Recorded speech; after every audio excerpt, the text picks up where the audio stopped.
right now and press the bell icon. Never miss an update. Hello दोस्तों, स्वागत है आप सभी का मेरे यूट्यूब चैनल स्टडी प्लस में। और आज आपके बीच में मैं फिर से यहाँ पर लेके आया हूँ एक वीडियो जिसमें हम बात करने वाले हैं पीसीएस की विज्ञप्ति के बारे में। और यहाँ पर हम डिस्कस करेंगे पीसीएस 2016 का जो पेपर हुआ था उसके बारे में। ठीक है, तो 2016 का लास्ट जो पेपर हुआ था, हम लास्ट पेपर को यहाँ पर डिस्कस करेंगे। और इससे पहले मैंने कल लोअर पीसीएस की विज्ञप्ति और उसका पेपर यहाँ पर डिस्क्रिप्शन में डाल दिया है। ठीक है, तो वो वीडियो भी आप देख लीजिएगा, उसकी डिस्क्रिप्शन में आपको उसका पेपर भी डाउनलोड करने का ऑप्शन मिलेगा। यहाँ पर भी मैं आपको पीसीएस 2016 का पेपर डिस्क्रिप्शन में डाल दूंगा, वहाँ से आप डाउनलोड कर लीजिएगा। ठीक है, तो यहाँ पर जो 150 नंबर का पेपर होता है इसका, ठीक है, 150 नंबर का पेपर होता है पीसीएस का। 2 होते हैं पेपर, एक होगा आपका प्री का जीएस का, एक होगा आपका प्री में ही आपका सीसेट का पेपर। सीसेट क्वालिफाइंग होता है, वो बहुत ज़रूरी होता है, उसमें 33% मार्क्स लाने पड़ते हैं। वो अपने अपने जो आपके जनरल है या कैटेगरी वाइज है उनके हिसाब से अलग अलग उसमें डिवाइड किया गया है। ठीक है ना, तो विज्ञप्ति में हम पढ़ते हैं उसको, विज्ञप्ति देखते हैं। यहाँ पर पहली बार चैनल पर आए हैं, पहली बार इस वीडियो को देख रहे हैं तो सब्सक्राइब कीजिए मेरे चैनल को, बेल आइकन को कीजिए एक्टिवेट, आने वाली सभी वीडियो की नोटिफिकेशन तुरंत पाने के लिए। ठीक है, तो इसी प्रकार से लेटेस्ट न्यूज़ देखने के लिए आप और पेपर देखने के लिए आपको चैनल को सब्सक्राइब करना बहुत ज़रूरी है। ठीक है, तो चलिए शुरू करते हैं इस वीडियो को।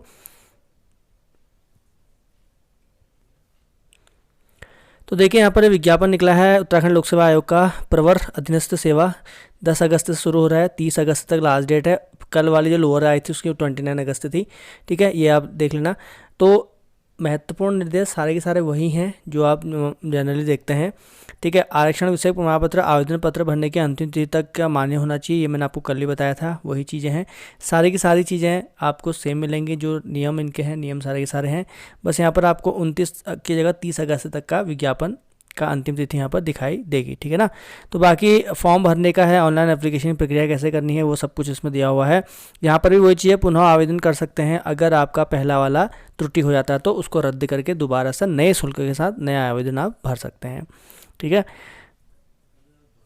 इसके अलावा कह रहा है कि जब भी आप ऑनलाइन पत्र या भरते हो तो उसका प्रिंट आउट आपको जमा करने की आवश्यकता नहीं है, लेकिन पत्र का प्रिंट आउट आप भविष्य में किए जाने वाले पत्राचार या उसके लिए आवश्यक होगा, साक्ष्य के रूप में अपने पास सुरक्षित रख लें, ये इसको बता रहा है। ठीक है, तो ये सब चीज़ें कल की ही हैं, इसमें कोई नहीं है आपका कोई नियम, बहुत नए से चेंजेस नहीं है इसमें।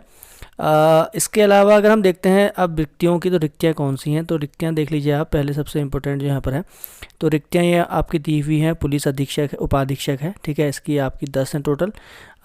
वित्त अधिकारी है, इसके अलावा सहायक संभागीय परिवहन अधिकारी हो जाएगा। ठीक है, इसके अलावा सहायक निदेशक उद्योग प्रबंधक यहाँ पर दिया हुआ है। ठीक है, प्रबंधक यहाँ पर दिया हुआ है। इसके अलावा आपका हो जाएगा जिला पूर्ति अधिकारी खाद्य, और उसके बाद आपका हो जाएगा उप संभागीय विपणन अधिकारी, यहाँ पर छठा वाला खाद्य में ही है।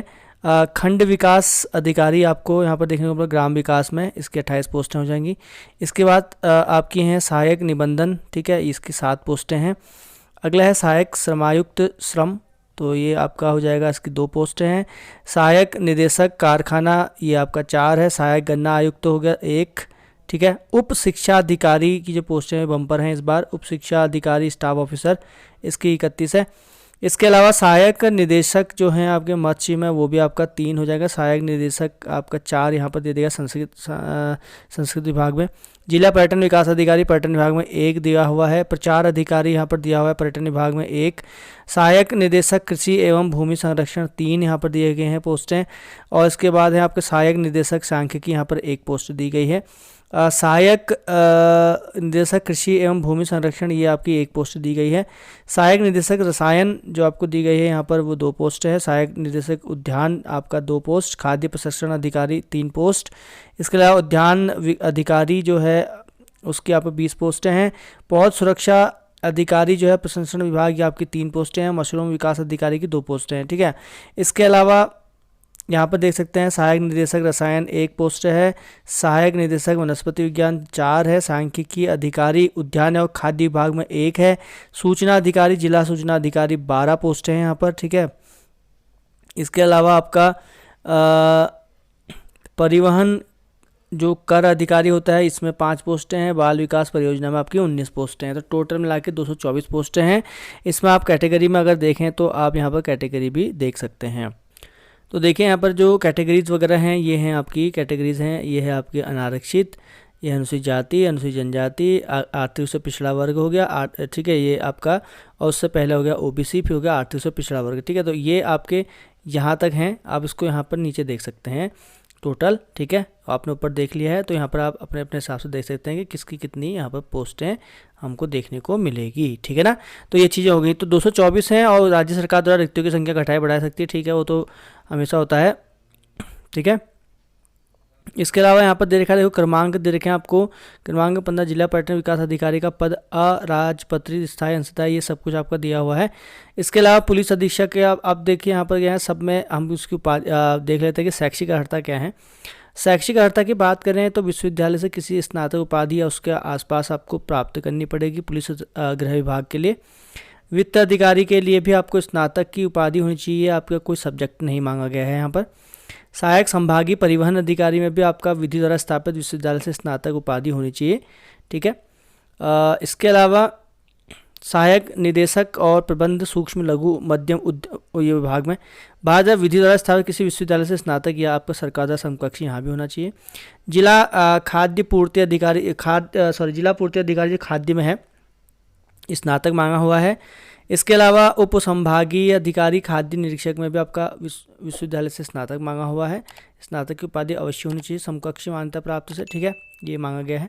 देवनागरी लिपि में हिंदी का ज्ञान होना चाहिए। खंड विकास अधिकारी का भी आपका विधि द्वारा स्थापित से संस्था से विश्वविद्यालय मान्यता प्राप्त की घोषित केंद्र सरकार प्राप्त से स्नातक की उपाधि यहाँ पर दी गई है, ठीक है। इसके अलावा सहायक निबंधन अधिकारी में भी आपका जो दिया गया है वो भी आपका स्नातक की उपाधि है।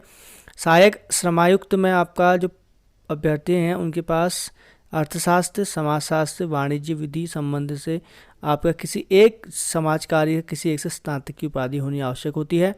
इसके अलावा आपका है अनिवार्य शैक्षिक अर्हता है सीधी भर्ती के अभ्यर्थी पास विधि द्वारा स्थापित, ये भी आपका क्या है समकक्ष द्वारा मान्यता प्राप्त होनी चाहिए। इलेक्ट्रॉनिकल या इलेक्ट्रिक में स्नातक होना चाहिए यहाँ पर, ठीक है। तो 10वें वाले में बॉयलर वाले में, ठीक है, तो ये आप देख सकते हैं। इसके अलावा सहायक गन्ना वाले में आपको कृषि से उपाधि होनी चाहिए, ठीक है। तो ये चीज़ें आपकी सब दी हुई हैं यहाँ पर, ठीक है।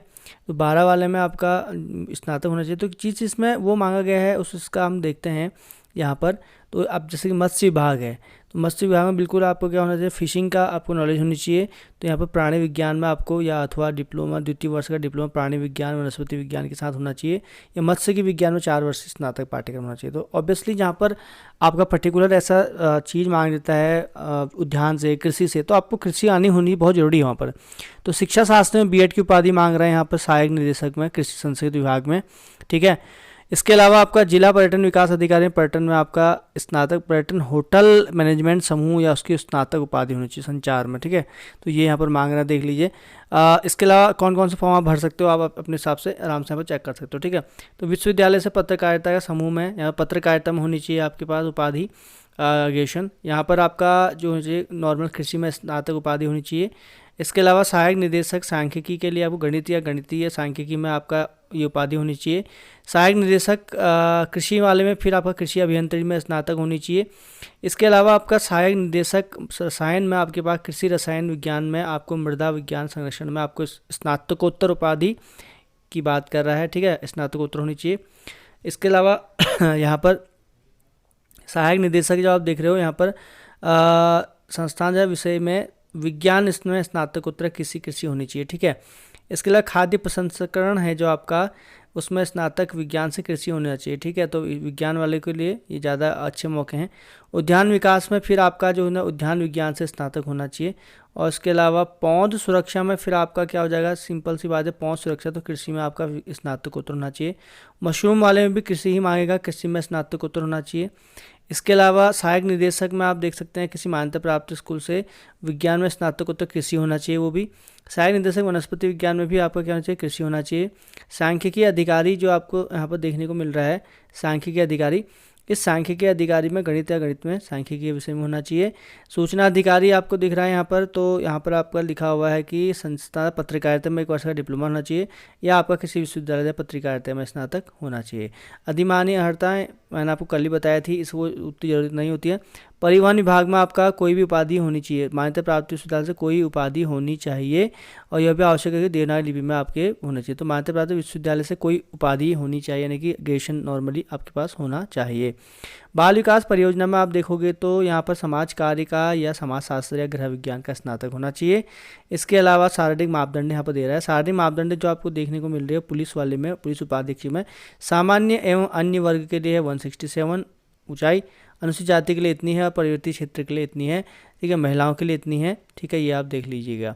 सीने की माप में कोई कमी नहीं होती है, सिर्फ आपको 5 सेंटीमीटर मिलेगी, तो बाद पहले बिना फुलाए आपको 5 सेंटीमीटर मिल सकती है, फुलाने के बाद इतनी आनी चाहिए, ठीक है, ये आपका है। वजन केवल महिलाओं के लिए है, वो भी 45 किलोग्राम तक का माना जाएगा। आयु सीमा 1 जुलाई 2021 से है, और आयु की गणना अभ्यर्थी को 1 जुलाई 2021 में न्यूनतम 21 वर्ष हो जाना चाहिए और अधिकतम 42 वर्ष से अधिक वर्ष नहीं होने चाहिए, ठीक है ना। यानी कि अभ्यर्थी का जन्म 2 जुलाई 1979 से पूर्व तथा 1 जुलाई सन 2000 के बाद का नहीं होना चाहिए, साफ साफ लिखा हुआ है। इसके अलावा आपका यहाँ पर आरक्षण है, ठीक है, ये आपने कल हमने देखा था, वही है, सेम बिल्कुल डिक्टो है बाकी सारे नियम, ठीक है ना। हाउ टू अप्लाई भी सेम है, आपका OTR करना है आपको, ठीक है। ये इस प्रकार से आपकी फ़ीस हो गई, फ़ीस भी देख लो आप, बिल्कुल सेम है, कल की तरह ही मैंने आपको बताया था। ये आपका उत्तराखंड अन्य पिछड़ा अनारक्षित के 150, उत्तराखंड अन्य पिछड़ा वर्ग OBC 150, अनुसूचित जाति एवं जनजाति 60, उत्तराखंड आर्थिक रूप से कमजोर 150 और सारी दिव्यांग कोई शुल्क नहीं। तो इस प्रकार से आपका ये अनाथ बच्चे इनका कोई शुल्क नहीं दे होगा, ठीक है। तो ये आपका इस प्रकार से दिया गया है।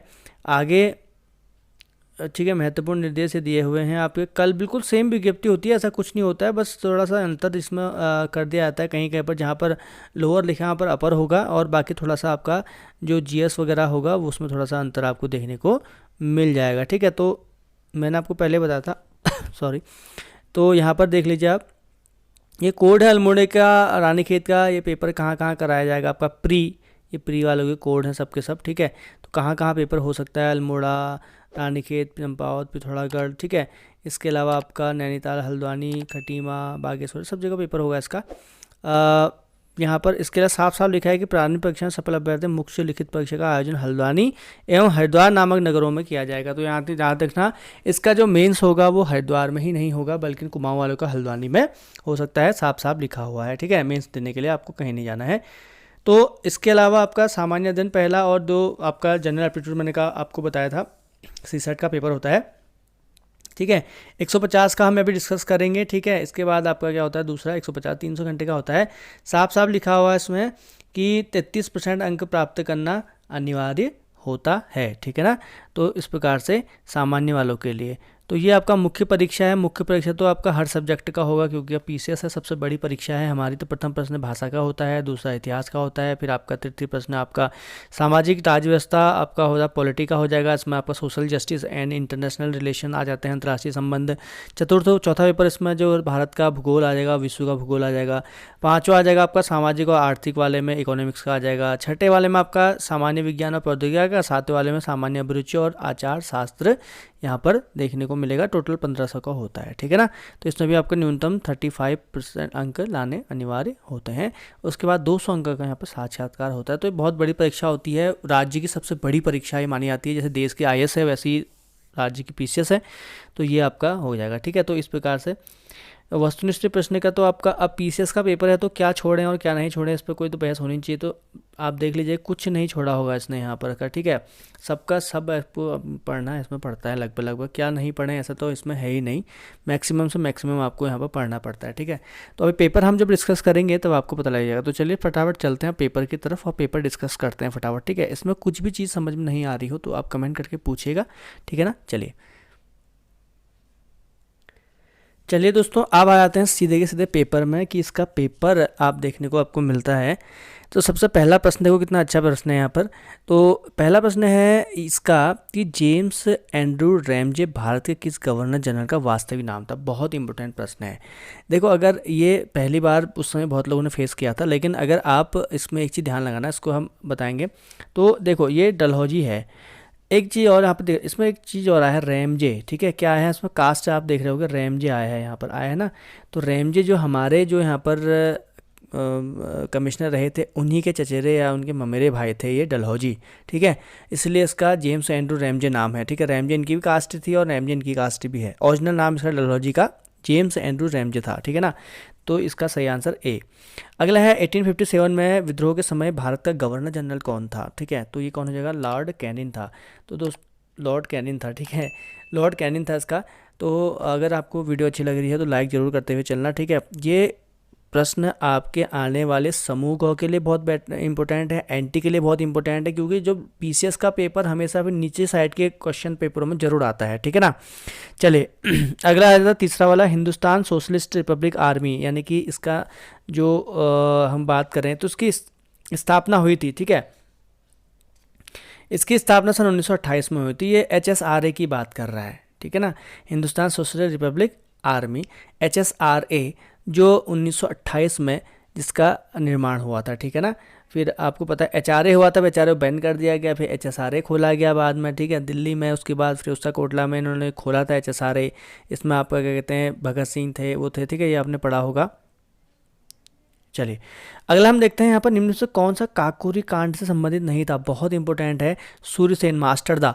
सूर्यसेन को मास्टरदा कहते हैं, ये काकोरी कांड से संबंधित इनका कोई नहीं है। ये आपका जो सूर्यसेन थे ये बंगाल में आपका चटगांव आर्मी रेड जिसको हम बोलते हैं उसके लिए बहुत फेमस है। सूर्यसेन मास्टरदा इनका नाम है, ठीक है।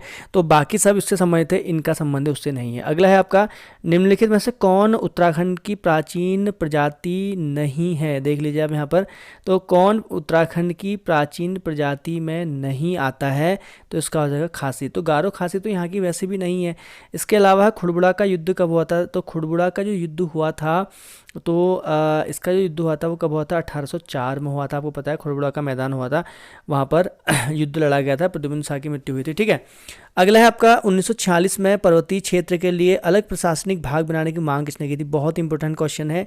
अब तो आपको रेडी होंगे क्योंकि उत्तराखंड वालों को बद्रत पांडे ने सबसे पहले 1946 में इसके बारे में बात की थी, ठीक है। बद्रत पांडे ने हल्द्वानी में सम्मेलन हुआ था और हल्द्वानी सम्मेलन में उन्होंने ये मांग सबसे पहले उठाई थी, ठीक है। अगला है सिंगौली की जो संधि हुई थी कब हुई थी। संगौली की संधि की बात कर रहा है ये। संगौली की संधि कब हुई थी, संगौली सन 1815 में हुई थी। संगौली जो है वो कहाँ है, बिहार में स्थित है, ठीक है। इसमें नेपाल और भारत के बीच में काली नदी को क्या माना गया था, बॉर्डर माना गया था। अगला है चमोली के रैणी गांव में किसके नेतृत्व में वन कटाई का विरोध हुआ था, तो गौरा देवी के उसमें इसको किया गया था, ठीक है ना। तो चिपको आंदोलन की बात हो रही है। परमार वंश का संस्थापक कौन था, अगला हम देखते हैं यहाँ पर। अभी तो आपको पेपर बहुत सरल लग रहा होगा ना, ऐसा लग रहा होगा कि बहुत ही हलवा पेपर आया है। तो आय को हमको 150 प्रश्न चलना है, फिर बीच बीच में थोड़ा टफ चलेगा ये। परमार वंश का संस्थापक कौन था, आपको पता ही है, कनकपाल, धारानगरी गुजरात से आया था। उसके बाद है आपका निम्नलिखित में से कौन सा प्राचीन वलित पर्वत नहीं है, तो एंडीज पर्वत जो है प्राचीन नहीं है। विश्व की सबसे लंबी पर्वत श्रृंखला एंडीज पर्वत दक्षिण अफ्रीका में है, लेकिन यह सबसे वलित पर्वत जो आपका कौन सा जो वलित पर्वत नहीं मानता, एंडीज इसमें से वलित पर्वत नहीं माना जाता है, ठीक है। चलिए प्राचीन वलित पर्वत की बात कर रहा है, ठीक है, ये नवीन पर्वतों में आता है। अगला है आपका, निम्न में से कौन एक मूल स्थल स्वरूप है, ठीक है। मूल स्थल स्वरूप है तो उसका सही आंसर जो है वो हो जाएगा ज्वालामुखी शंकु। मूल स्थल स्वरूप का मतलब ये हो जाएगा कि जो अपना बनता ही ऐसा ही है, मतलब बाकी जो होते हैं आपके वो चेंजेस होते रहते हैं उनमें, अवशिष्ट पर्वत अपरदनाथ पर्वत बाद में बनते हैं। मूल स्वरूप में जो होता है वो ज्वालामुखी शंकु। अगला, सर्वाधिक तटीय अपरदन होता है लहरों के द्वारा, किसके द्वारा होगा, सर्वाधिक तटीय अपरदन लहर करते हैं। लहर हमेशा हर सेकंड लहर हमारे तट से टकराती रहती है समुद्र की, तो उनसे सबसे ज़्यादा अपरदन होता है। अगला प्रश्न है, वायुमंडल की सबसे निचली परत कौन सी होती है, तो वायुमंडल की सबसे निचली परत होती है क्षोभ मंडल, ठीक है, सबसे नीचे जिसमें मौसमी घटनाएं होती हैं। समताप मंडल में सबसे ज़्यादा वायुयान चलते हैं, हवाओं के लिए वायुयान चलने के लिए सबसे अच्छा आदर्श स्तर। पृथ्वी की भूमध्य रेखीय परिधि कितनी होती है, लगभग 40,000 किलोमीटर होती है। भूमध्य रेखा की परिधि की बात हो रही है, बीच की भूमध्य रेखा इक्वेटोरियल है। निम्न महासागरीय धाराओं में से कौन सी प्रशांत महासागर से संबंधित नहीं है, तो प्रशांत महासागर से कौन सी धारा संबंधित नहीं है, तो कनारी की धारा। कनारी की धारा उत्तरी अटलांटिक में अफ्रीका के पास बहती है और ये ठंडी जलधारा है। अटलांटिक महासागर की ये उत्तरी अटलांटिक महासागर की धारा है। अगला है साप्टा, दक्षिण एशियाई वरीयता व्यापार समझौता गठन किस वर्ष हुआ था, तो साप्टा का जो गठन उन्होंने किया था, ये किया था आपका 1993 में। ठीक है, अगला है निम्नलिखित में से कौन सा एक समय की प्राकृतिक इकाई नहीं है। तो समय की प्राकृतिक इकाई कौन सी नहीं होती, वो होता है मानक समय। मानक समय कोई समय की प्राकृतिक इकाई नहीं होती है, ठीक है ना। ये मानक समय हमने खुद इसको करा हुआ है, लेकिन इस समय के लिए यूज नहीं किया जाता है मानक समय, ठीक है ना। चलिए अगला आगे देखते हैं। चलिए अगला हम देखते हैं प्रश्न है। तो बादल परिणाम है, बादल परिणाम किसके होते हैं। बादल होते हैं आपके, किसके परिणाम होते हैं, ये होते हैं संघनन के, कंडेंसेशन के होते हैं, संघनन के होते हैं। ठीक है, बादल जो परिणाम होते हैं वो कंडेंसेशन के होते हैं, उसके द्वारा बादल बनते हैं। निम्नलिखित में से कौन सा एक युग्म गलत है, ठीक है, आपको बताना है। तो देवरे ताल जो है वो आपका टिहरी में नहीं है। ठीक है, तो तालों के बारे में जानकारी आपको लेनी है तो डिस्क्रिप्शन में दिया हुआ है, सब कुछ उसमें एक्सप्लेन का फुली एक्सप्लेन है, तो आप जरूर उसको देखिएगा। ठीक है, अगला है आपका खतलिंग ग्लेशियर कहाँ स्थित है। खतलिंग ग्लेशियर कहाँ स्थित है, तो टिहरी गढ़वाल में स्थित है भैया, भिलंगना का उद्गम है। अगला पूर्वी धौलीगंगा सहायक नदी है, तो पूर्वी धौलीगंगा किसकी सहायक नदी है, काली की सहायक नदी है। अगला उत्तराखंड राज्य के किस राष्ट्रीय पार्क को वर्ष 2016 में प्रोजेक्ट टाइगर परियोजना के अंतर्गत सम्मिलित किया गया है। तो किसको सम्मिलित किया गया है ये 2016 में, ये तो अभी भी आ सकता है, आपसे पूछा जा सकता है। तो ये था आपका राजाजी नेशनल पार्क। ठीक है, कलियासोंड भूस्खलन क्षेत्र उत्तराखंड में कहाँ स्थित है। सबसे ज़्यादा भूस्खलन होता है यहाँ पर कलियासोंड में, यह आपका श्रीनगर से रुद्रप्रयाग के मध्य में। अगला है निम्नलिखित उत्तराखंड में किस वन्य जीव विहार समूह की स्थिति पश्चिम से पूर्व की ओर सही है। तो देखिए क्या ज्योग्राफी पूछी है इसने, आप देख सकते हो। एक यूकेएसएस से पूछता है, डायरेक्ट एक ये पूछता है। ठीक है, तो ज्योग्राफी पूछने का तरीका इसका बहुत अलग होता है। तो इसका सही आंसर हो जाएगा सी, केदारनाथ है। पहले कह रहा है देखो पश्चिम से पूरब की ओर चलेंगे, केदारनाथ हो गया पहले, फिर नंदा देवी चमोली में हो गया आपका, फिर बिनसर हो गया आपका, फिर आपका अल्मोड़ा में, बिनसर के बाद फिर अस्कोट वाइल्ड लाइफ सेंचुरी हो गई। तो पश्चिम से पूरब की ओर चल रहे हैं हम लोग, ठीक है ना।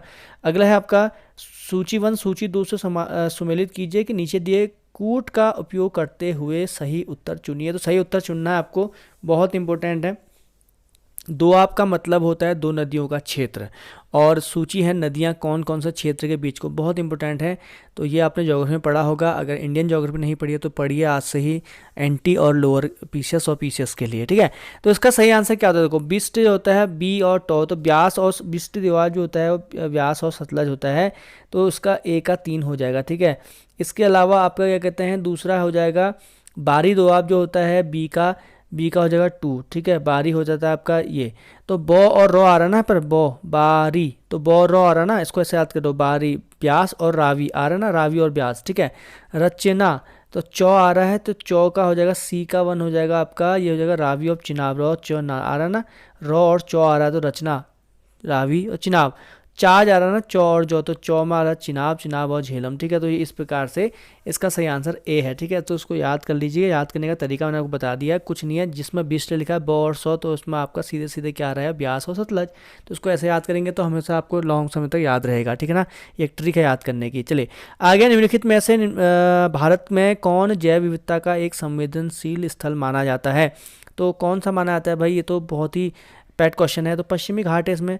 अगला है कोपेन के जलवायु वर्गीकरण के अनुसार निम्न में से कौन सा उत्तरी बंगाल सहित उत्तर पूर्वी भाग का उपयुक्त वर्णन करता है। तो कोपेन ने हमारे देश के जो जलवायु है उस जलवायु को बांटा था अपने हिसाब से। ठीक है, मतलब हमारे देश का क्या है, लेकिन इसने पूरे वर्ल्ड का बांटा हुआ था, हमने उस हिसाब से अपने देश का इसमें देखते हैं कि कहाँ पर ये पाया जाता है। तो इसका सही आंसर जो हो जाएगा वो हो जाएगा आपका शुष्क सर्दी आर्द्र उष्ण CWG। अगला है अगला अब हम देखते हैं नेक्स्ट वाले पेज में। अगला देखिए यहाँ पर सूची 1 सूची 2 को सम्मिलित कीजिए, नीचे दिए कूट का उपयोग करते हुए सही उत्तर चुनिए। उद्गम क्षेत्र और आपका सूची है, नदी का उद्गम क्षेत्र आपको बताना है कहाँ कहाँ पर है। ठीक है, तो इसका सही आंसर क्या हो जाएगा, एक का जो हो जाएगा आपका सीधे सीधे हो जाएगा, एक का ए हो जाएगा ब्रह्मगिरी की पहाड़ियाँ, बेरीनाग, सीता झरना, झेलम, महाबलेश्वर, कृष्णा, छोटा नागपुर पठार, स्वर्णरेखा नदी। ठीक है, तो इसका क्या हो जाएगा आपका बी। अगला है आपका प्रायद्वीपीय भारत में सबसे लंबी नदी कौन सी है। तो ये आपकी गोदावरी हो जाएगी। इसके बाद अगला हो जाएगा भारत में सर्वाधिक सिंचाई का विस्तार प्रतिशत वाला राज्य कौन सा है। तो ये हो जाएगा आपका पंजाब। अगला भारतीय उपग्रह श्रृंखला जो दूरसंचार तंत्र के लिए उपयोग में लाई जा रही है सबसे ज़्यादा, तो वो कौन सा है, वह इनसेट। अगला दक्षिण गंगोत्री क्या है, दक्षिण गंगोत्री है अंटार्कटिका में भारतीय शोध केंद्र। अगला हो जाएगा आपका तमिलनाडु का समुद्र तट कहलाता है, तो कौन सा समुद्र तट कहलाता है, ये कहता है कोरोमंडल तट। कौन सा राज्य समूह भाखड़ा नागल परियोजना से जल प्राप्त करता है? तो इसका सही आंसर हो जाएगा हरियाणा, पंजाब और राजस्थान। अगला है, भारत में संविधान के किस अनुच्छेद के अनुसार राज्य के राज्यपाल द्वारा मुख्यमंत्री को नियुक्त किया जाता है? तो मुख्यमंत्री की जो नियुक्ति की जाती है 36 वाला मुख्यमंत्री की जो नियुक्ति की जाती है वो की जाती है 164 के द्वारा, ठीक है ना। अगला है, उत्तराखंड से लोकसभा के कितने सदस्य निर्वाचित होते हैं? लोकसभा के कितने सदस्य निर्वाचित होते हैं भाई यहाँ से? ठीक है, तो 5। अगला, उत्तराखंड की विधानसभा में मनोनीत सदस्य 2016 कह रहे हैं, तो अभी भी एक ही होता है, एंग्लो इंडियन। लाल बहादुर शास्त्री राष्ट्रीय अकादमी जो है वो कहाँ स्थित है? तो ये आपकी मसूरी में है, ये आप जानते हो। अगला, उत्तराखंड लोक सेवा आयोग के प्रथम अध्यक्ष कौन थे? तो ये कौन थे भाई? ये तो आपको पढ़ते पढ़ते याद हो गया होगा, एनपी नवानी। निम्नलिखित में से उत्तराखंड की महिला राज्यपाल कौन थी भाई? बताओ फटाफट कौन थी? ये है आपकी मार्गरेट अल्वा, ठीक है। तो चलिए आगे नेक्स्ट पेज में। अगला है यहाँ पर, भारतीय संघवाद में विविधताओं में एकता को प्रोन्नत करने हेतु निम्नलिखित में से किस संस्थानों को या किन संस्थानों की आवश्यकता सही मानी जाती है, किस आवश्यकता माना गया है, ठीक है, आवश्यक माना गया है? तो ये हो जाएंगे आपके उपरोक्त सभी, यानी कि राष्ट्रीय अंतर्राष्ट्रीय परिषद और राष्ट्रीय विकास परिषद, वित्त आयोग, क्षेत्रीय परिषद, ये सभी हमको बहुत जरूरी है, ठीक है ना। अगला है, संविधान के किस अनुच्छेद के अनुसार जम्मू और कश्मीर राज्य को एक विशेष दर्जा प्राप्त है? तो ये तो आपको पता है, पिछली बार एनटी में भी आया था 370। अगला है आपका, संविधान के किस अनुच्छेदों के अनुसार ओबीसी अन्य पिछड़ा वर्ग को आरक्षण के प्रावधान किए गए हैं? तो इसका सही आंसर हो जाएगा आपका 15(4) और 16(4). भारतीय गणराज्य के संविधान का कौन सा अनुच्छेद व्यक्ति को प्राण और दैहिक स्वतंत्रता के संरक्षण से संबंधित है? तो प्राण और दैहिक स्वतंत्रता होती है 21 में। संविधान के किस अनुच्छेद द्वारा पृथक अनुसूचित जनजाति आयोग का गठन किया गया है? पृथक अनुसूचित जनजाति आयोग की बात कर रहा है, तो 338 को। संयुक्त राष्ट्र संघ के प्रजातंत्री मांग का संबंध मुख्यतः है, तो इसका संबंध मुख्यतः किससे है? ठीक है, तो इसका संबंध जो मुख्यतः है तो ये होगा आर्थिक एवं सामाजिक परिषद से। भारत में सार्क सम्मेलन प्रतिवर्ष किस वर्ष आयोजित किया गया था? किस वर्ष आयोजित किया गया था भारत में सार्क सम्मेलन? तो 1986 में सबसे पहले यहाँ पर आयोजित किया गया था। अगला है, वर्ष 1997 में विश्व पर्यावरण सम्मेलन आयोजित किया गया था। 1997 में सबसे पहले कहाँ पर किया गया था? तो ये था आपका क्योटो में, ठीक है। तो क्योटो प्रोटोकॉल आपने सुना होगा, उसी से संबंधित है। भारत के परमाणु सिद्धांत के सम्मिलित है। भारत के परमाणु सिद्धांत में क्या सम्मिलित है? तो इसका सही आंसर हो जाएगा उपरोक्त सभी। अगला है, सन 2001 ईस्वी में ब्रिक्स शब्द को किसने गढ़ा था? तो ब्रिक्स शब्द को गढ़ने वाले थे जिम ओनील, ठीक है। तो जिम ओनील ने इसको गढ़ा था। अगला हो जाएगा आपका, किस के शासनकाल में भारत के उदारीकरण के प्रथम चरण के आरंभ किया गया था? तो उदारीकरण हुआ था आपका सबसे पहले पीवी नरसिम्हा राव के समय में। वर्ष 2016 में निम्नलिखित में से किसको राष्ट्रीय दल की मान्यता दी गई थी? तो इसका सही आंसर जो हो जाएगा 53 का, ये दिया गया था आपको टीएमसी को, ठीक है। टीएमसी को अभी दी गई थी हाल ही में। अगला, निम्नलिखित में से किस विद्वान ने स्वतंत्रता के प्रारंभिक वर्षों को भारतीय दलीय व्यवस्था का एक दलीय प्रभुत्वशाली व्यवस्था का रूप में वर्णन किया है? तो इसका सही आंसर हो जाएगा आपका रजनी कोठारी। अगला है, निम्नलिखित से कौन भारत में राजनीतिक दलों को मान्यता प्रदान करता है? तो मान्यता प्रदान करता है आपका भारत का निर्वाचन आयोग, याद रखना, निर्वाचन आयोग 324। अगला है आपका, निम्नलिखित में से किस समिति आयोग ने न्याय पंचायतों के गठन की सिफारिश की थी? तो न्याय पंचायतों के गठन की समिति की थी अशोक मेहता समिति। अगला जाएगा, पंचायती राज व्यवस्था का निम्नलिखित में से किसमें उल्लेख है? तो पंचायती राज व्यवस्था का जो उल्लेख सबसे ज्यादा किया गया है वो राज्य सूची में, क्योंकि पंचायत का संबंध राज्य से है, तो राज्य सूची इसका सही आंसर होगा। निम्नलिखित कार्यों में से कौन सा कार्य स्थानीय सुशासन के संबंधित नहीं है? तो स्थानीय सुशासन से संबंधित नहीं है वो है आपका लोक व्यवस्था का अनुसरण करना, ठीक है। अगला है, निम्नलिखित में से निम्नलिखित अनुच्छेदों में से कौन सा अनुच्छेद पंचायतों की अनुसूची और जनजाति और जाति के लिए सीटों का आरक्षण करता है? एससी एसटी के लिए सीटों का आरक्षण कौन करता है? तो उसका सही आंसर हो जाएगा 243D, ठीक है ना। तो आप देख सकते हो यहाँ पर 243 जो अनुच्छेद है, मतलब हमारा पंचायती राज व्यवस्था पूरा का पूरा खोल के रख दिया इसने, ठीक है। अगला है आपका, सेवा के अधिकार की अवधारणा प्रारंभ हुई थी। तो सेवा का अधिकार सबसे पहले शुरू हुआ था आपका ग्रेट ब्रिटेन से। उत्तराखंड राज्य के वर्ष 2016-17 के बजट में निम्नलिखित मदों में से किसको सर्वाधिक धन आवंटित किया गया था? देख लो, अब यहाँ पर आ गया आपका बजट के क्वेश्चन। तो इसका सही आंसर था स्कूली शिक्षा को उस समय दिया गया था। उत्तराखंड राज्य की सबसे बड़ी जल विद्युत परियोजना कौन सी है? तो इसका सिंपल सा आंसर हो जाएगा आपका टिहरी जल विद्युत परियोजना सबसे बड़ी है अभी तक का। उत्तराखंड का हरेला पर्व संबंधित है, तो हरेला पर्व किससे संबंधित है भाई? तो हरेला पर्व है आपका पौधरोपण से संबंधित है। निम्नलिखित में से उत्तराखंड का कौन सा एयरपोर्ट सर्वाधिक संचालन में है? तो ये होगा आपका जौली ग्रांट, क्योंकि ये देहरादून में है और देहरादून हमारी राजधानी है। वर्ष 2015 में उत्तराखंड के निम्नलिखित तीर्थ स्थानों में से किस एक पर सर्वाधिक संख्या में पर्यटक आए थे? तो इसका सर्वाधिक जो पर्यटक आए थे उस समय, इसका सही आंसर जो हो जाएगा, ठीक है, तो इसका सही आंसर जो आएगा वो हो जाएगा आपका बद्रीनाथ। बद्रीनाथ में सर्वाधिक पर्यटक आए थे। सन 2011 की जनगणना के अनुसार उत्तराखंड निम्नलिखित में से किस जिलों में सर्वाधिक जनसंख्या सबसे कम है? ठीक है, सबसे कम किसकी है? तो रुद्रप्रयाग की जनसंख्या सबसे कम है।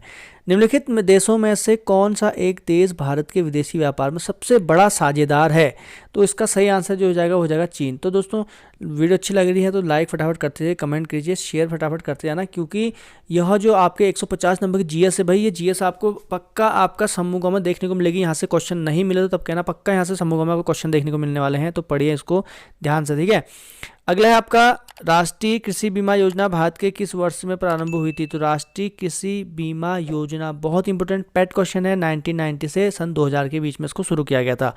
सन 2011 की जनगणना के अनुसार भारत में निम्नलिखित राज्यों में से किस राज्य में न्यूनतम लिंग अनुपात है? तो न्यूनतम लिंग अनुपात हरियाणा में है, ठीक है। भारत में राष्ट्रीय आय की गणना की समस्याओं में से एक है। राष्ट्रीय आय की गणना की समस्याओं में से एक क्या है? तो इसका सही आंसर हो जाएगा, वो हो जाएगा गैर मौद्रिक उपभोग। भारत में कृषि के लिए पुनर्वित्त प्रदान करने वाली सर्वोच्च बैंक कौन सी है? तो पुनर्वित्त जो प्रदान करती है वो सर्वोच्च बैंक है नाबार्ड, ठीक है। अगला है 14वें वित्त आयोग के अनुसार शुद्ध केंद्रीय कर आय में राज्यों को आवंटित होने वाले मात्रा का प्रतिशत कितना है? तो इसका सही आंसर हो जाएगा, इसकी मात्रा का प्रतिशत है आपका 42%, ठीक है। जो 14 वित्त आयोग ने कहा था 42% जो है राज्यों को आवंटित करो। अगला, भारत में कौन सा क्षेत्र सबसे अधिक प्रत्यक्ष विदेशी निवेश यानी कि एफडीआई इक्विटी प्रवाह को आकर्षित करता है?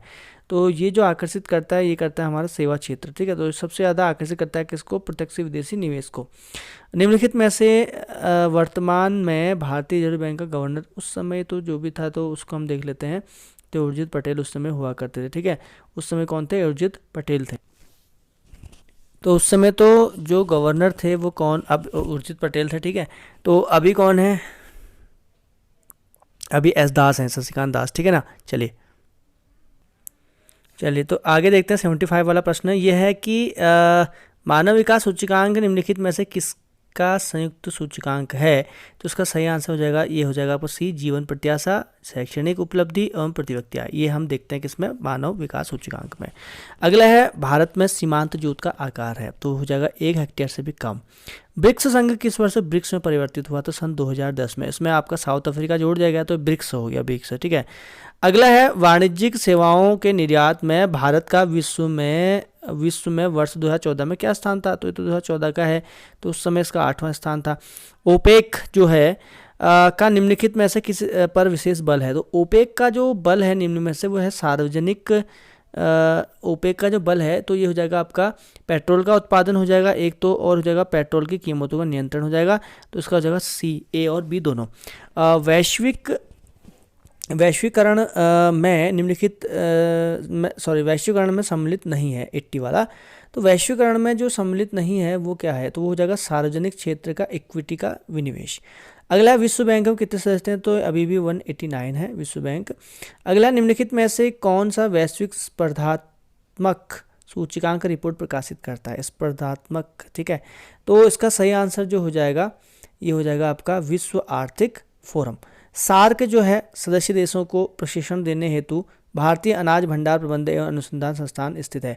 तो ये भारत में खोला गया है और इसका सही आंसर होगा हापुड़ में, ठीक है।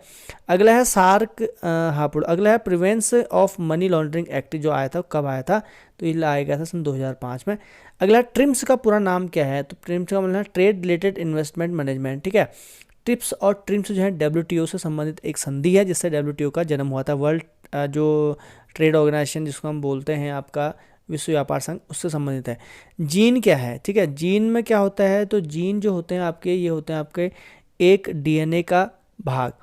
थैलेसीमिया एक आनुवांशिक रोग है जिससे प्रभावित होते हैं रक्त, ठीक है, तो ब्लड का ये एक रोग है। अगला हो जाएगा, निम्नलिखित में से किसने नैनो टेक्नोलॉजी शब्द का प्रयोग किया और कब?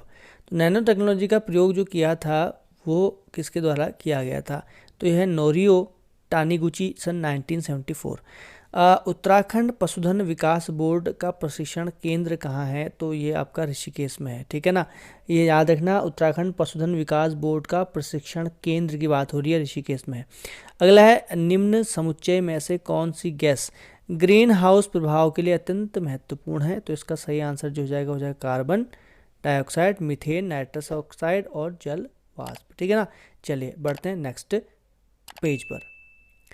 अगला है हमारा निकिल कैडमियम जो होता है बैटरी का प्रयोग किस में करते हैं? देखो कैलकुलेटर में भी इसी का हो रहा है आजकल, कार्डलेस इलेक्ट्रॉनिक उपकरण में हो रहा है, ट्रांजिस्टर में हो रहा है, तो उपयुक्त तो सभी का सही आंसर होगा।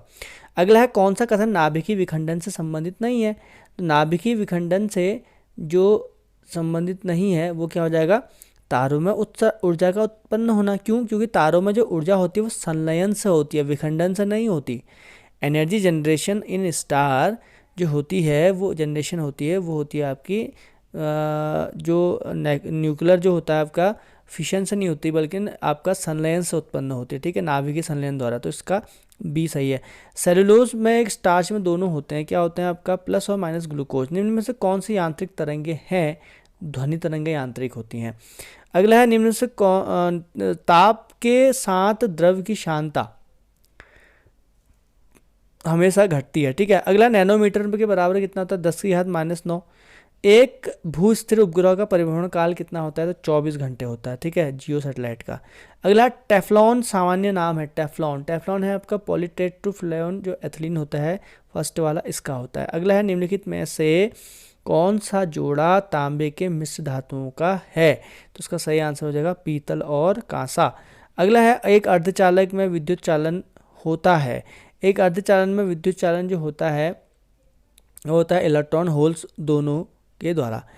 अगला प्रश्न है, रेड डाटा बुक का प्रकाशन किसके द्वारा किया जाता है? तो रेड डाटा बुक का प्रकाशन जो किया जाता है ये किया जाता है आपका IUCN द्वारा, ठीक है ना। इसमें विलुप्त होते हुए या विलुप्त प्राय होने वाले हैं उनके बारे में जानकारी मिलती है, ऐसे जंतुओं के बारे में। अगला है आपका, उत्तराखंड में बांज बुरांस के पौधे हैं। तो बांज बुरांस के पौधे जो उत्तराखंड में पाए जाते हैं ये क्या हैं? ठीक है, तो ये है आपका समशीतोष्ण वनों की विशेषता। समशीतोष्ण इसलिए कह रहा है क्योंकि यहाँ पर ठंडा भी पड़ता है, गर्म भी बहुत होता है। अगला यहाँ पर देखने को मिलेगा हमें कि राष्ट्रीय उद्यानों में आनुवांशिक विविधता का रखरखाव किया जाता है, ठीक है। तो ये क्या आता है आपका इन सीटू द्वारा। इन सीटू संरक्षण और एक्स सीटू संरक्षण दो प्रकार के होते हैं, ठीक है। जब आप हम पढ़ते हैं पर्यावरण तो उसमें आपको देखने को मिल जाएगा। भारतवर्ष का प्रथम राष्ट्रीय उद्यान है, भारतवर्ष का प्रथम है कार्बेट राष्ट्रीय उद्यान है, ठीक है, 1960 में उसको बना दिया था। निकिल कैडमियम, ठीक है। अब देखिए आगे बढ़ते हैं, ठीक है ना। तो ये हम इसके नेक्स्ट वाले में देखते हैं। अगला है समानांतर फसल। समानांतर फसल का उदाहरण है, तो समानांतर फसल का उदाहरण क्या होती है? ठीक है, ये होता है गेहूं और सरसों जब समान उगाई जाती हैं। अगला है आपका, निम्न में से कौन सा ऑपरेटिंग सिस्टम है? तो निम्न से जो ऑपरेटिंग सिस्टम है वो है यूनिक्स। मैंने आपको कल ही बताया था, ऑपरेटिंग सिस्टम क्वेश्चन आए थे इसमें और ये आपके समूहों में भी आएंगे। निम्नलिखित में से कौन सा CPU तथा मुख्य स्मृति के बीच अत्यधिक तेज छोटी आकार की स्मृति होती है? तो कैश स्मृति बोला जाता है। क्या बोलता है? कैश। अगला, टेलीविजन ट्रांसमिशन निम्नलिखित में से किसका उदाहरण है? तो इसका सही आंसर हो जाएगा आपका, ये हो जाएगा आपका सिंप्लेक्स कम्युनिकेशंस, ठीक है। किसका हो जाएगा? Simplex communication. प्रोटोकॉल का वह समूह जो सभी ट्रांसमिशन एक्सचेंज के इंटरनेट में एक से दूसरी ओर भेजने का परिभाषित करता है, क्या कहलाता है? ठीक है, तो ये हो जाएगा TCP RCP, ट्रांसफर प्रोटोकॉल, ठीक है। अगला है, निम्नलिखित में से कौन सा सर्विस लेयर क्लाउड कंप्यूटिंग में अलग से उपलब्ध नहीं होती है? तो इसका सही आंसर जो हो जाएगा वो कौन से नहीं होती है? तो ये होती है आपका हार्डवेयर एज सर्विस। अगला है, टिहरी रियासत का भारतीय संघ में विलय कब हुआ था? ठीक है, ये बहुत बार पूछा गया है। इसका सही आंसर क्या हो जाएगा? 1 अगस्त सन 1949 को टिहरी का विलय भारत में कर दिया गया। अगला जो प्रश्न है इसका वो हो जाएगा, महाभारत में कुनिंद नरेश किस नाम से जाने जाते थे? इसमें प्रश्न पहली बार आया था, द्विज श्रेष्ठ के नाम से इसमें जाना जाते हैं, ठीक है। उत्तरकाशी का ऐतिहासिक नाम, तो उत्तरकाशी का ऐतिहासिक नाम हो जाएगा बाड़ाहाट। अगला, खिंगरी मिंगरी नीति माना क्या है? ये दर्रे। चिराग सेन निम्न में से किस खेल से संबंधित है? तो चिराग सेन खेलते हैं बैडमिंटन, ठीक है ना। अगला है मौड़ मेला कहाँ आयोजित किया जाता है? तो मौड़ मेला किया जाता है पालू पछाओं के जौनपुर परगना रवाई क्षेत्र में। टिहरी राज्य प्रजामंडल की स्थापना किसने की थी? टिहरी राज्य प्रजामंडल की स्थापना की थी श्रीदेव सुमन ने। भारत के किस राज्य में न्यूट्रिनो वेधशाला स्थापित की जा रही है? तो इसका सही आंसर हो जाएगा न्यूट्रिनो वेधशाला जो स्थापित की जा रही है भारत में, तो तमिलनाडु का सही आंसर है। अगला रियो पैरालंपिक में दीपा मलिक ने किस प्रतियोगिता में रजत पदक जीता था? तो ये गोला फेंक थी, उस समय जीता था, ठीक है। अभी के जो ओलंपिक हुए हैं उनका ध्यान देना, टोक्यो ओलंपिक में से क्वेश्चन पक्का आने वाले हैं। नासा का अंतरिक्ष यान कैसिनी बहुत इंपॉर्टेंट है, कैसिनी भेजा गया शनि में, ठीक है। शनि का उपग्रह है कैसिनी, मतलब ये शनि पर खोज के लिए नासा द्वारा भेजा गया था, ठीक है। चलिए, भारत के सर्वोच्च न्यायालय में किस वर्ष में से न्यायाधीशों की नियुक्ति के लिए कॉलेजियम व्यवस्था को अपनाया गया था? तो इस सन 1993 में इसको अपनाया गया था। भारत किस देश में दुनिया का सबसे लंबा बुलेट ट्रेन का जाल है? तो यह है चीन, ठीक है। चीन में सबसे ज़्यादा लंबा बुलेट ट्रेन का जाल है। किस भारतीय मूल के चिकित्सक को अमेरिका के राष्ट्रीय मानविकी पदक 2015 से सम्मानित किया गया था? तो ये ध्यान दीजिए, ये उस समय के करंट अफेयर हैं। अब्राहम वर्गीस था इसका आंसर। करंट अफेयर देखना किस प्रकार से पूछा, किस भारतीय अर्धसैनिक बल को पहला महिला बटालियन गठित करने का गौरव प्राप्त है? प्रथम महिला बटालियन जो किया था किसने? सीआरपीएफ ने उसमें सबसे पहले महिलाओं को अपने वहाँ पर भर्ती किया था। कैलाश पवित्र लैंडस्केप संरक्षण तथा विकास पहल KLLCDI किन तीनों देशों के मध्य सहयोग करेगा? तो किन तीनों देशों के मध्य सहयोग ये करेगा, ये यहाँ पर हमको देखना है। तो यह होगा भारत में है कैलाश का मानसरोवर, चीन में तो है और नेपाल हो जाएगा, ठीक है। अगला है किस निजी क्षेत्र के बैंक ने भारत में पहली बार सॉफ्टवेयर रोबोटिक्स का प्रयोग किया था? तो ये भी उसमें बहुत चर्चाओं में रहा था, तो इसका सही आंसर होगा ICICI बैंक। वह वित्तीय साधन जिसके माध्यम से भारतीय कंपनियां विदेशी बाजारों से रुपये में धन जुटा सकती हैं कहलाता है। तो कौन सा ऐसा कहलाता है? तो इसका सही आंसर हो जाएगा मसाला बॉन्ड, ठीक है। उसमें बहुत फेमस था मसाला बॉन्ड। अगला है आपका 128 है अंतर्राष्ट्रीय समुद्री संगठन IMO द्वारा समुद्र में साधारण बहादुरी के लिए पुरस्कार प्राप्त करने वाली विश्व की पहली महिला कौन थी? ठीक है, तो इसकी सही आंसर हो जाएगा आपका राधिका मेनन, तो उसमें बहुत फेमस रही। अगला है 2017 गणतंत्र दिवस। 2017 गणतंत्र दिवस के मुख्य अतिथि कौन होंगे? उसमें कौन थे, मतलब अभी तो थे हो गया है, तो ये कौन उस समय जो थे, ठीक है ना, तो ये था आपके अबू धाबी के युवराज। अच्छा, बतुकंप किस राज्य का पर्व है? बहुत पूछा आता है बतुकंप के बारे में, तो ये तेलंगाना का है। एस अगेंस्ट ऑड्स, तो एस अगेंस्ट ऑड्स जो किताब लिखी है आत्मकथा, यह सानिया मिर्जा की, ठीक है ना। अगला है वर्ष 2014 में किसे प्राच्य भाषा का दर्जा दिया गया था? तो प्राच्य भाषा का दर्जा दिया गया था डोंगरी को। किस वर्ष भारत प्रतिष्ठित G20 फोरम की अध्यक्षता करेगा? तो ये करेगा आपका सन ठीक है, तो ये कब करेगा? 2018 में, मतलब उस समय कर चुका है अब। ब्रिक्स शब्द की रचना करने वाले ब्रिटेन के विद्वान जिम ओ'नील निम्न में से किस विषय के संबंधित हैं? किस विषय को बहुत ज़्यादा थे? तो अर्थशास्त्र का सही आंसर है। किस भारतीय वैज्ञानिक को न केवल नोबेल पुरस्कार अपितु भारत रत्न भी प्राप्त करने का सम्मान प्राप्त हुआ है? तो वह CV रमन, ठीक है, तो रमन इफेक्ट के लिए इनको दिया गया था। अगला है वैदिक देवमंडल में निम्न में से कौन देवता युद्ध का देवता माना जाता था? तो वो थे इंद्र। इंद्र को सर्वाधिक सूक्त दिए गए हैं देवताओं में, और इंद्र जो था उनका प्रमुख देवता था। मगध में नंदवंश का संस्थापक कौन था? तो मगध में नंदवंश का संस्थापक था महापद्म नंद, ठीक है ना। इसके बाद आता है यूनानी लेखक जस्टिन द्वारा किसे सैंड्रोकोट्स कहा गया है? तो इसका हो जाएगा चंद्रगुप्त मौर्य। निम्नलिखित स्थानों में से कौन सा स्थान पूर्व मध्यकाल में शिक्षा का केंद्र नहीं था? तो इसका सही आंसर हो जाएगा पूर्व मध्यकाल में शिक्षा का जो केंद्र नहीं था, ये हो जाएगा आपका तक्षशिला, ठीक है। ये जो चीज बता रहा है आपका पूर्व मध्यकाल की बात कर रहा है, तक्षशिला बहुत पहले हुआ करता था, ठीक है ना। अगला है आपका निम्नलिखित स्थानों में से कौन सा स्थान ये तो हो गया है। न्याय दर्शन के संस्थापक कौन थे? फुट्टी का न्याय दर्शन के संस्थापक, ठीक है। तो न्याय के जो थे वो थे गौतम, ठीक है। अगला है घोड़े के नाल के आकार की मेहराब सर्वप्रथम प्रयोग में लाई गई थी, तो कौन से किसके मकबरे में लाई गई थी? ठीक है, तो ये था शेख निजामुद्दीन औलिया, शेख निजामुद्दीन औलिया के मकबरे में। सुल्तान जिसने बढ़कर भू राजस्व उपज का 50% कर दिया था वो कौन था? तो ये था आपका अलाउद्दीन खिलजी। ठीक है, अगला है निम्नलिखित इमारतों में से कौन सी इमारत शान फतेहपुर कही जाती है? शान फतेहपुर, तो शान फतेहपुर जो कही जाती है वो होती है जामा मस्जिद। क्या कहते हैं उसको? जामा मस्जिद। तबकात अकबरी किसने लिखी थी? तबकात अकबरी लिखी थी आपकी निजामुद्दीन अहमद ने। और अगला है आपका किस सिख गुरु के द्वारा सिखों का खालसा में रूपांतरण किया गया था? खालसा पंथ चलाई गई थी, तो गुरु गोविंद सिंह। अगला है निम्नलिखित में से कौन नील जल योजना ब्लू वाटर पॉलिसी से संबंधित है? ऐसा कौन सा है? तो ये था अल्मेडा। तो ये था आपका जो अल्मेडा आया था पुर्तगाली, सबसे पहले इसने कहा ब्लू वाटर पॉलिसी इसकी आती है।